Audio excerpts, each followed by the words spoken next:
Friends, in my previous video, we have already discussed about the chapter 5. Trees are the kindest thing we know. I know.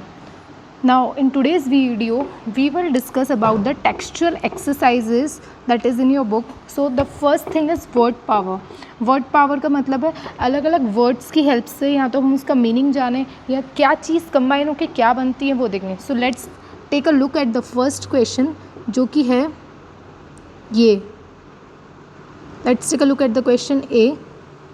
The following words tell us about the different parts of a tree. Add some more words. ये इस exercise में हमें कुछ words already दे रखे हैं जो कि हमें ये बता रहे हैं कि ट्रीज़ का क्या है पार्ट है, हमें उसमें कुछ और वर्ड्स ऐड करने हैं. जैसे फर्स्ट वाला है रूट्स, ट्रंक्स एंड ब्रांचेस. उसके अलावा इसका आंसर आएगा leaves, fruits, flowers, birds. Next है write 5 words which have relation to the trees. ऐसे 5 शब्द आपको लिखने हैं जिनका रिलेशन किससे हो, ट्रीज से हो. तो पहला है फॉरेस्ट ऑफ वुड हमें दे रखा है, fruits, oxygen, timber and furniture. Now next है fill in the blanks with EI, IE, EA and EE. अब पहला दे रखा है L-VES. तो ये क्या है, स्पेलिंग आएगी आपकी लीव्स, LEAVES. ये रही. तो पहली स्पेलिंग आपकी क्या आएगी, लीव्स. सेकेंड है GR-N. तो ये हो जाएगा ग्रीन, BE-VE. तो इसमें आएगा IE, बिलीव. फिफ्थ है RECIV, रिसीव. तो आपको इस तरीके से वर्ड्स आइडेंटिफाई करने के बीच में ये जो ब्लैंक्स हैं इनमें क्या वर्ड्स आएंगे. दूसरा है SPE. तो इसमें केवल EE. तो इसमें हमारा क्या आएगा, SPEED, स्पीड. देन नेक्स्ट है S-P. तो इसमें भी क्या आएगा, स्लीपी. CR-M. तो EA. तो इसमें क्या आएगा, scream. Then CHEAP, cheap. Then TREES, trees. WHEEL, wheel. DECIEVE, deceive, between. And next है प्रीस्ट, PRIEST, प्रीस्ट. फिर नेक्स्ट है CEILING, ceiling. STREET, street. And CHESE, cheese.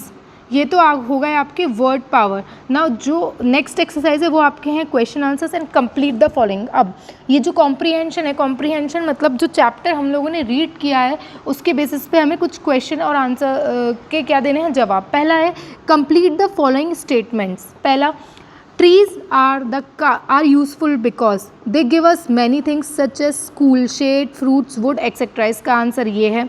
Second है ट्रीज़ हमारे लिए उपयोगी क्यों हैं, क्योंकि वो हमें बहुत सारी चीज़ें देती हैं जैसे कि छाया देती हैं, फल देती हैं और लकड़ी देती हैं. नेक्स्ट है trees are kind because, trees दयालु क्यों हैं. They do not harm to anyone, क्योंकि वो किसी को क्या नहीं पहुंचाती, नुकसान नहीं पहुंचाती. Trees are beautiful because they are green and have flowers and fruits in them. और ट्रीज सुंदर क्यों होती हैं, क्योंकि उसमें क्या होते हैं, फ्रूट्स होते हैं और फ्लावर्स होते हैं. अब answer the following questions. Can you name 2 other things which are as kind as trees.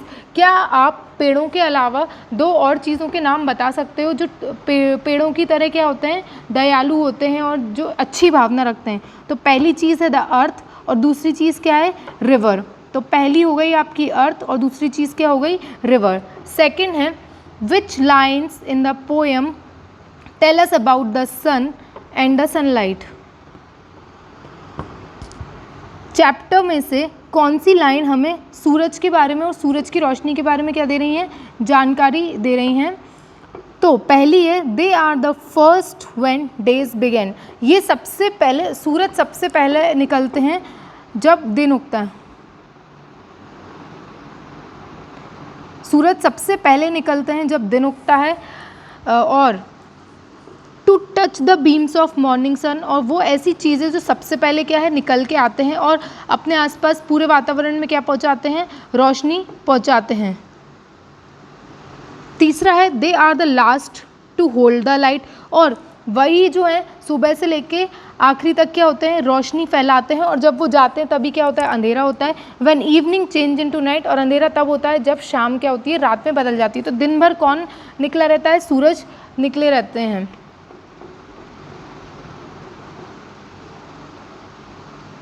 ये तो हो गया बच्चों आपका सेकेंड क्वेश्चन. अब थर्ड क्वेश्चन है, the poet says they are the last to hold the light, what does they stand for.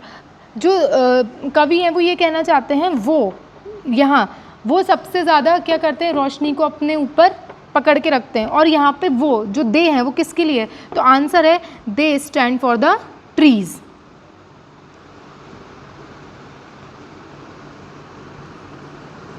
अब fourth और जो लास्ट क्वेश्चन है वो ये है, right the summary of poem with the help of following clues.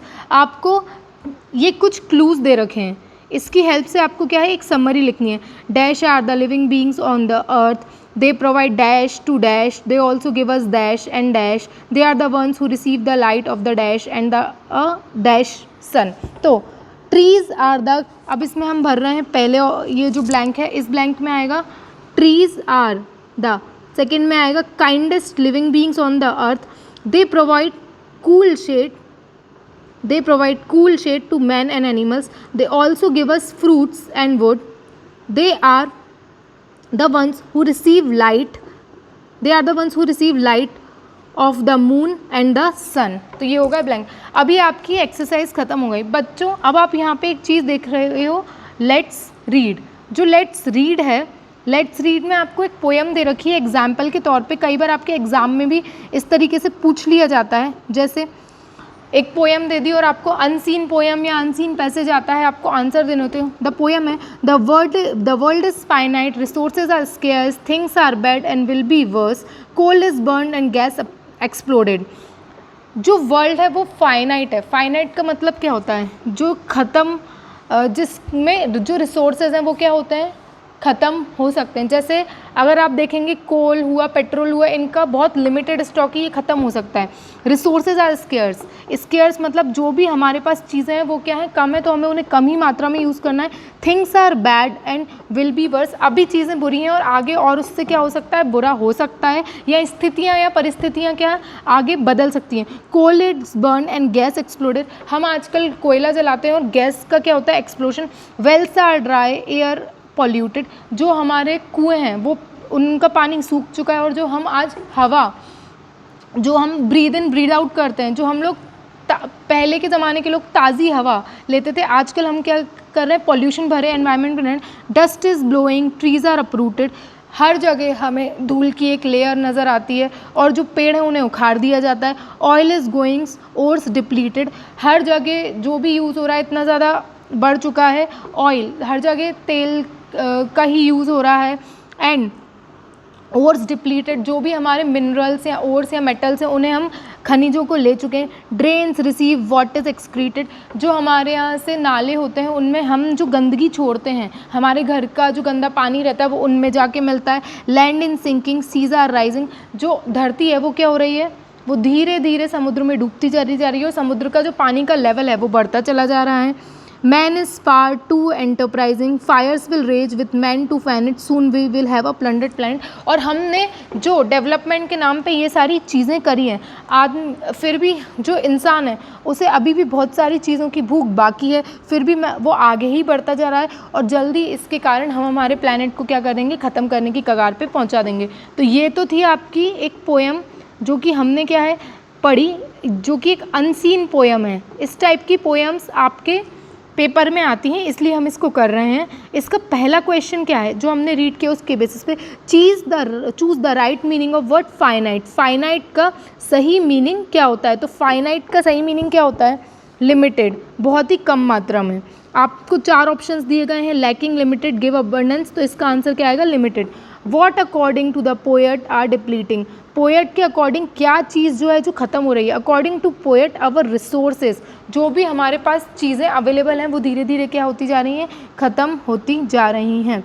Which line in the poem tell us about industrial pollution, कौन सी line हमें इस पोएम में ये बता रही है कि बहुत ही ज़्यादा इंडस्ट्रियल पॉल्यूशन है, तो वो ये वाली लाइन बता रही है, coal is burn and gas is exploded. तो इस टाइप की जो भी अनसीन पोएम होती है उसका आंसर भी क्या होता है, उसी पोएम के अंदर छुपा होता है। डी है, which line in the poem warns us that our earth will soon lose all that it has, ये है soon we will have a plundered planet. अब ये तो होगा question answers. Now look at the meaning of the following words, और हमें देखना है इधर कौन सा आएगा। एरोडेड, वो एरोडेड, डिप्लीटेड, पॉल्यूटेड, प्लंडर्ड। एरोडेड मतलब इसका आएगा reduced by a large amount, polluted, plundered। पहला है eroded एंड eroded का आएगा एक minute, look at the meaning of the following words. eroded, do these word suggest a bleak future for Mankind. क्या ये वर्ड ब्लीक फ्यूचर सजेस्ट करते हैं? हमें इसमें मैच द फॉलोइंग नहीं करना है, हमें इन्हीं वर्ड्स के राइट हैंड साइड पे तो क्या दे रखा है, इन वर्ड्स के वर्ड्स दे रखे हैं राइट हैंड साइड पे मीनिंग और लेफ्ट हैंड साइड पे वर्ड्स। तो इनको हमें ये बताना है क्या ये वर्ड ये बताते हैं कि हम लोग क्या है मैनकाइंड के फ्यूचर को किस में डाल रहे हैं, खतरे में डाल रहे हैं। तो इसका आंसर आएगा येस। अब लास्ट है find out the nouns from the above poem which poet uses the following adjectives for. अब हमें बताना है पोएट एडजेक्टिव्स यूज़ कर रहा है, तो ड्राई का क्या आएगा, ड्राई के लिए हम यूज़ करेंगे यहाँ पे वेल्स, देन प्लंडर्ड के लिए प्लैनेट, बैड के लिए थिंग्स और फाइनाइट के लिए वर्ल्ड। तो इस चैप्टर में हमने पहले तो क्वेश्चन आंसर्स किए हैं, क्वेश्चन आंसर्स करने के बाद हमने इसमें एक अनसीन पोएम दे रखी है आपके लेट्स रीड सेक्शन में, वो की है। तो आप इसको प्रैक्टिस कीजिए, बाकी क्वेश्चन आंसर्स को याद करते हुए चलिए एंड थैंक यू।